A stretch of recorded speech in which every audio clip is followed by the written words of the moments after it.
सब ठीक है, आप परेशान मत होइए ना। चारू भी फंक्शन में ही है। हाँ हाँ, मैं सामान लेकर निकल ही रही हूँ। हाँ चलो, अभी गेट ओपन हो गया। Okay bye.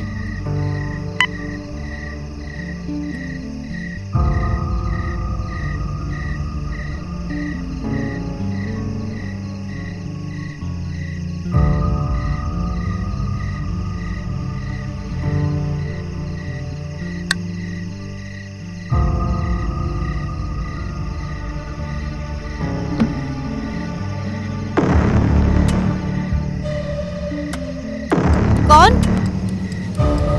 कौन है वहाँ? कौन कौन है वहाँ?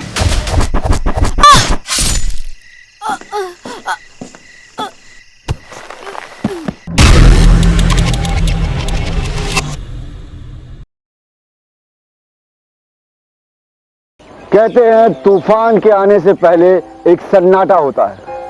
नमस्कार, आदाब, मैं शबाब हाशिम आपका क्राइम कंट्रोल सीरीज में स्वागत करता हूं और ले चलता हूं आपको एक ऐसी सच्ची घटना की तरफ जहां पर भरोसे को भी खुद पर शक होने लग जाए। आखिर वहां कौन था और वो क्या कर रहा था? वो कोई अपना था या अजनबी जिसके जुल्म की भेंट एक मासूम प्रीति चढ़ गई? आइए देखते हैं इसके पीछे का सच।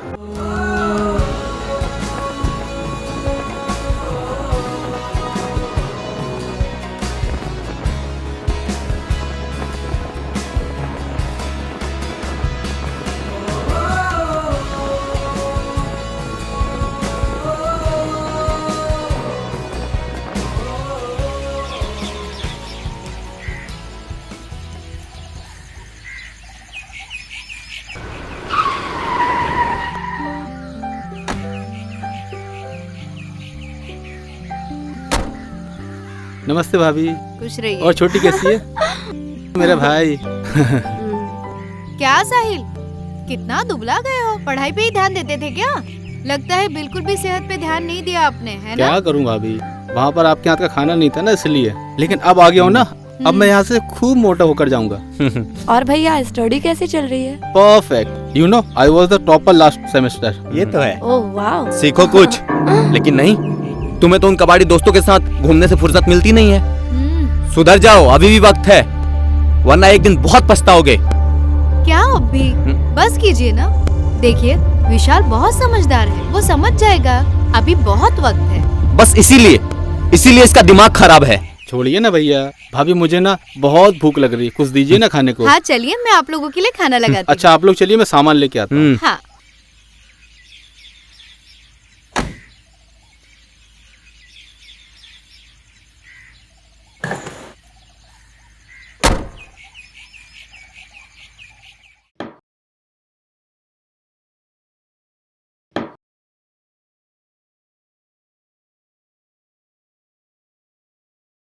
वाह भाभी, मजा आ गया।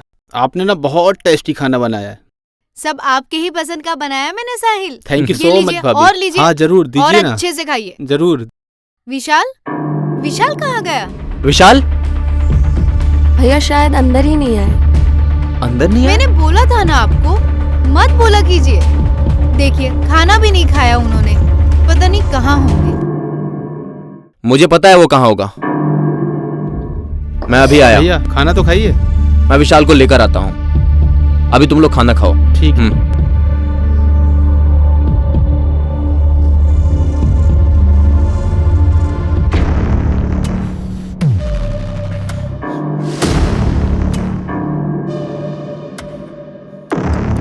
विशाल, क्या हुआ? इतना टेंशन में क्यों हो? अरे अगर तुझे प्रॉब्लम है तो आता क्यों है?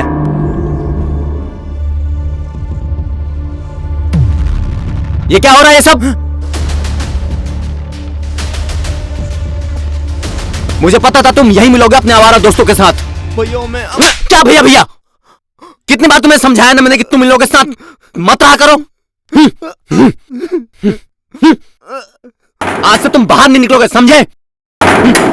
प्रदीप, बड़ा होने के साथ साथ एक जिम्मेदार भाई भी है जो विशाल को एक समझदार और जिम्मेदार नागरिक बनाना चाहता है। प्रदीप नहीं चाहता था कि वो उस दलदल से निकल ना सके, वो उसको वापस लाना चाहता था।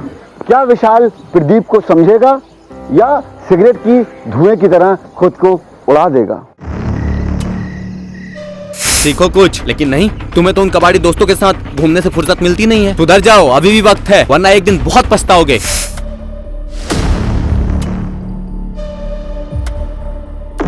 मुझे पता था तुम यही मिलोगे अपने आवारा दोस्तों के साथ। क्या भैया भैया, आज से तुम बाहर नहीं निकलोगे, समझे?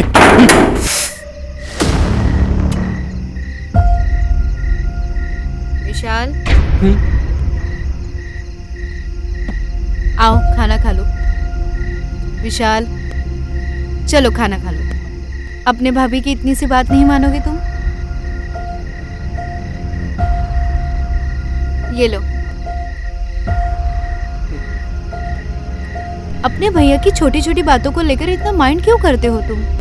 वो जो भी कुछ बोलते हैं तुम्हारे अच्छे के लिए ही बोलते हैं। तुम अगर पढ़ोगे तभी लाइफ में कुछ कर पाओगे ना। तुम्हारे दोस्त तो पूरी जिंदगी भर तुम्हारे काम तो नहीं आ सकते ना। और तुम्हें तो उनका नेचर पता ही है कि वो छोटी छोटी बातों को लेकर कितना गुस्सा करने लगते हैं। तुम उनकी बातों को इतना बुरा मानोगे तो कैसे चलेगा?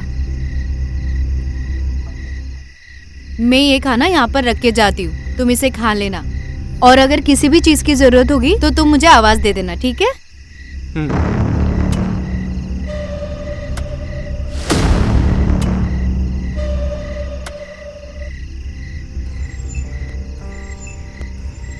ये क्या हो गया विशाल को? आज सिगरेट पी रहा है, दारू पिएगा।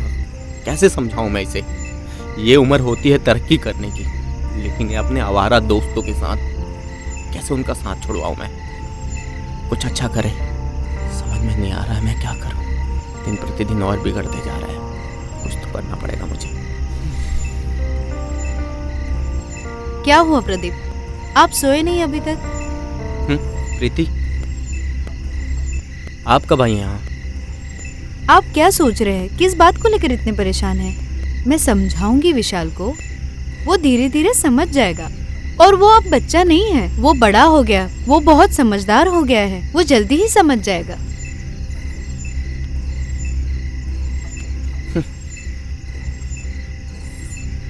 चलो ठीक है, तुम भी समझा के देख लो उसे। हाँ, वो समझ जाएगा। आप उसे, अगर आपको उसे समझाना है तो आप उसे प्यार से समझाइए, वो समझ जाएगा।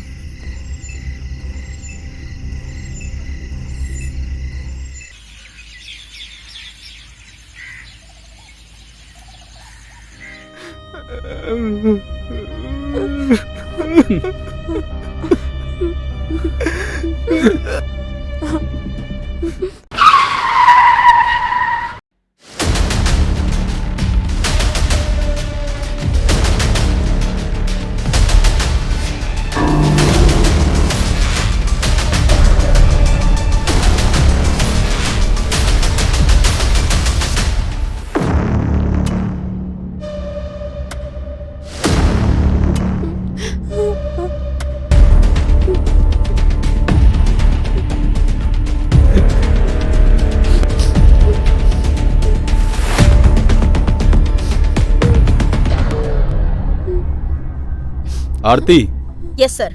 एम्बुलेंस को कॉल करो और बॉडी को पोस्टमार्टम के लिए भेजो। Okay sir. Hello, ambulance. Aarti, इस घर की एक एक चीज की अच्छे से तहकीकात करो। Okay sir. जब यह सब हुआ तो आप कहाँ थे? सर, हम एक रिलेटिव की शादी अटेंड करने गए थे। भाभी हमारे साथ ही थी, लेकिन अचानक उन्हें कोई जरूरी काम आया तो उन्हें घर आना पड़ा। भैया,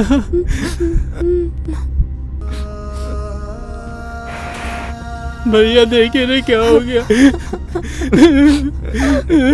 प्रीति, ऐसा कैसे हो गया ये प्रीति? तुम हमें छोड़ के नहीं जा सकती।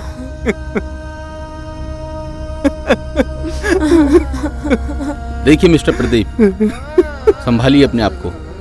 मुझे पता है जो भी हुआ उसको बर्दाश्त करना आसान नहीं है। सर, ये तो कंफर्म है कि ये काम चोरी का है और ये किसी अपने का है।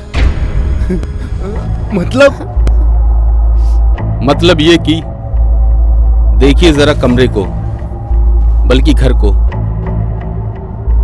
कहीं पर भी कांच टूटने, खिड़की फूटने या जबरदस्ती अंदर आने का कोई निशान नहीं है। जो चोरी करने आया था या तो वो आपके अपनों में से ही है या तो उसके पास एक डुप्लीकेट चाबी है। और चोर आया अपने हाथ साफ कर ही रहा था और इतने में प्रीति जी आई और उन्होंने उस चोर को देख लिया और खुद को बचाने के लिए उसने मिस प्रीति जी का मर्डर कर दिया। जी मिस्टर प्रदीप, दिमाग पर जोर डालिए और सोचिए, ऐसा कौन शख्स हो सकता है। वेट, सबसे पहले आप मुझे अपनी फैमिली से मिलवाइए। जी सर। सर, ये मेरा भाई है साहिल। ये बाहर रहता है, बाहर पढ़ता है, अभी आया है। और ये मेरा भाई है विशाल, जो हमारे साथ रहता है। ये मेरी छोटी बहन है चारू, जो हमारे साथ ही रहती है। हम लोग फैमिली में इतने ही लोग हैं सर। चारू जी, उस रात आप मर्डर से पहले प्रीति जी के साथ थे? जी मैम, मैं और भाभी उस दिन शादी में ही थे। कितनी देर बाद प्रीति जी यहाँ वापस आई थी? यही कोई 1 घंटे बाद। टाइम क्या होगा उस वक्त? यही कोई 11 साढ़े 11 बजे का टाइम था। मतलब तब तो कॉलोनी पूरा सन्नाटा हो चुका होगा। जी सर। मुश्किल है किसी ने चोर को घर में अंदर या बाहर जाते हुए देखा हो। Yes sir. और आप लोग कहाँ थे? मैं भी चारू के साथ था। नहीं, मैं तो भाभी के आने के बाद वहीं अकेली थी। मतलब मैं भी उसी फंक्शन में ही था। लेकिन मैंने आपको वहाँ देखा ही नहीं। हाँ, क्योंकि मैं तुम लोगों से पहले पहुंच गया था वहाँ। अच्छा। हाँ मिस्टर विशाल, आप क्या कहेंगे? इंस्पेक्टर साहब, मैं अपने दोस्तों के साथ था। कहाँ? सर, पूरब के घर पे, उसका इसी कॉलोनी में घर है। तो आप इन सब के साथ क्यों नहीं गए? मेरा मन नहीं था।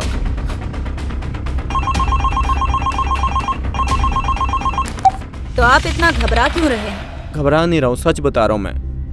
वो तो हम पता लगा ही लेंगे कि कितना सच है और कितना झूठ। वैसे पूरब का घर कहाँ है? सर, इसी कॉलोनी में। जी बिल्कुल सर, कल रात विशाल यहीं था। उसकी लाइफ कुछ दिनों से अच्छी नहीं चल रही थी और वो कुछ दिनों से घर से बाहर भी नहीं निकला। दरअसल उसके भैया ने एक दिन उसे स्मोक करते हुए देख लिया और तब से उसकी पॉकेट मनी और घूमना फिरना दोनों ही बंद कर दिया। तभी हम लोगों ने प्लान किया और उसके भैया जब घर से बाहर गए तो उसे यहाँ लेके आए ताकि वो अच्छा महसूस कर सके और थोड़ा चेंज हो जाए। मतलब कुछ दिनों से इसका घर से दाना पानी सब बंद था। जी सर।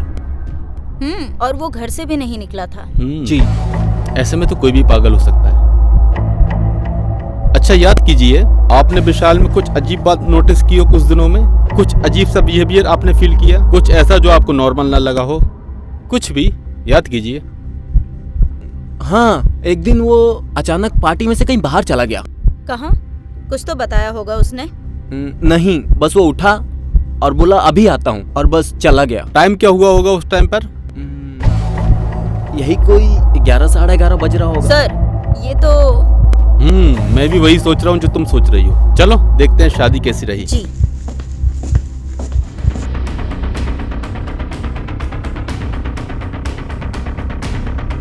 एक मिनट, इस कैमरे में जाइए, थोड़ा सा इसको जूम करिए।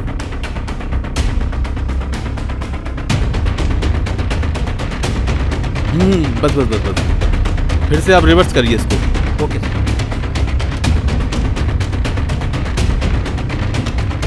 बस बस यहीं पर छोड़िए। एक बार थोड़ा सा बैक करिए,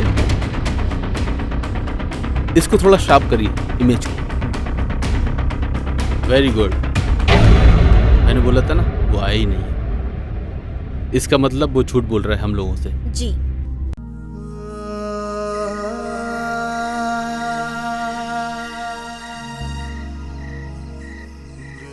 भैया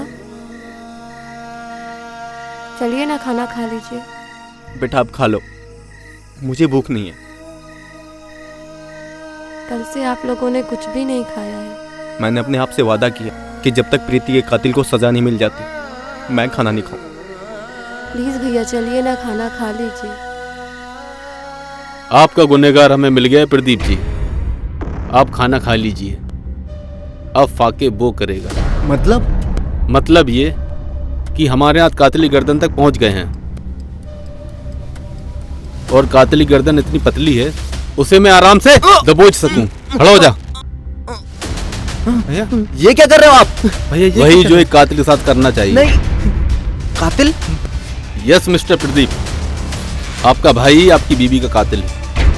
भैया मैंने नहीं किया ऐसा। मैं कैसे कर सकता हूँ ये सब? सोच भी नहीं सकता भैया। सर जरूर आपको कोई गलतफहमी हुई है। कोई गलतफहमी नहीं हुई है। सारे सबूत विशाल के खिलाफ हैं। आपके भाई को जुए और नशे की लत लग गई थी, और जब आपको पता लगा तो आपने उसका पैसा और घर से निकलना बंद कर दिया। क्यों प्रदीप जी, ये सच है ना? इतने दिन बिना पैसे के विशाल से रहना बर्दाश्त नहीं हुआ, और उसने आपसे बदला लेने की ठानी। उस दिन जब आप कहीं और थे तो उसने मौके का फायदा उठाया। प्रीति के साथ ना जाकर ये पूरब के घर चला गया, और उसी वक्त ये वहां से निकल गया जब प्रीति घर के लिए निकली। घर की डुप्लीकेट चाबी पहले से ही बनवा रखी थी, और तो और एक पार्टनर भी बना रखा था। विशाल अंदर और इसके पार्टनर ने बाहर से लॉक करके रखा था ताकि किसी को शक ना हो। फिर विशाल ने अंदर जाकर सारे कैश और गहनों पर हाथ साफ किया, तो प्रीति ने इसको चोरी करते हुए देख लिया, और प्रीति को इसने रास्ते से हटा दिया। और कहानी खत्म। इंस्पेक्टर साहब मैंने कुछ नहीं की। हवलदार। भैया जी सर। Arrest him. भैया भैया कुछ कीजिए ना भैया। भैया भैया। नशे और जुए की लत एक ऐसे जहर की तरह है जो सिर्फ एक शख्स को नुकसान नहीं पहुंचाता, बल्कि उससे जुड़े हुए बाकी लोगों पे भी असर होता है।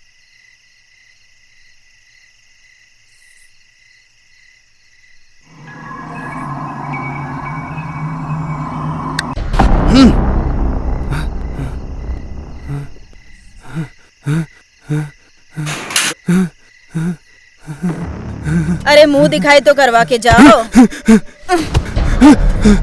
लुका छुपी बहुत हो चुकी है। अपना जुल्म खुद कबूल करेगा या हम बताएं? देखो इसका असली चेहरा। साहिल, तूने अपनी माँ जैसी भाभी का कत्ल कर दिया। क्यों किया तूने ऐसा? बताना, क्या कमी रह गई थी मेरे प्यार में? बताना।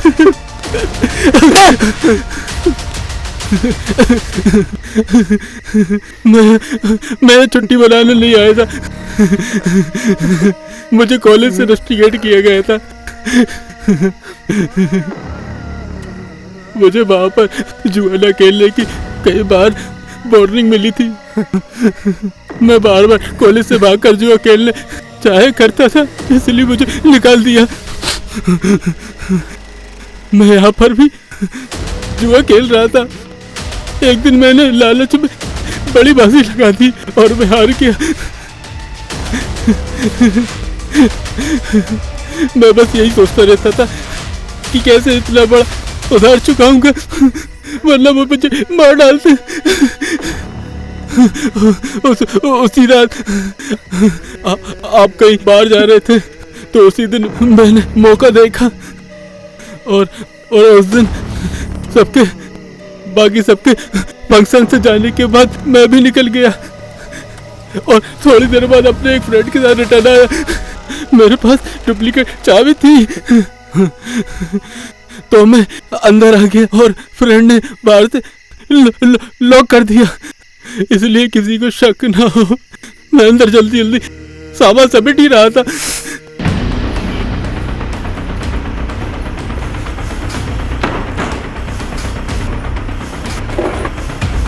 इतने अचानक भाभी आ गई और उन्होंने मुझे देख लिया। कौन है वहाँ? और न चाहते हुए भी मुझे उन्हें मारना पड़ा। मेरे भाई तूने ऐसा क्यों किया? तुझे बताना था ना, तू बोल कर तो देखता। एक बार बोल देता तो मैं सब कुछ तुझे दे देता।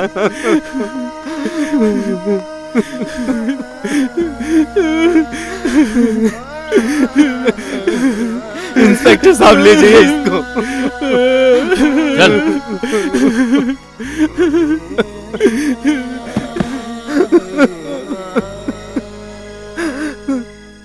साहिल ने पैसे की लालच में आकर प्रीति का खून किया और अपने भाई को मारने की कोशिश की, जिससे वो उसकी सारी जायदाद को हड़प कर अपनी अय्याशी और अपनी हवस को पूरा कर सके। आखिरकार साहिल को उसके किए की सजा मिल गई, लेकिन उसके घर वालों का घाव शायद कभी ना भरे। तो ऐसी सोबतों से दूर रहिए, ऐसे नशे की आदतों से दूर रहिए, ताकि आपका परिवार और आपके घर वाले सुरक्षित रह सकें। इसी के साथ मैं शबाब हाशिम आपसे विदा लेता हूं। अगली नई सच्ची घटना के साथ आपके सामने फिर हाजिर होऊंगा। तब तक सतर्क रहिए, सावधान रहिए, अपना और अपनों का ख्याल रखिए। नमस्कार, जय हिंद।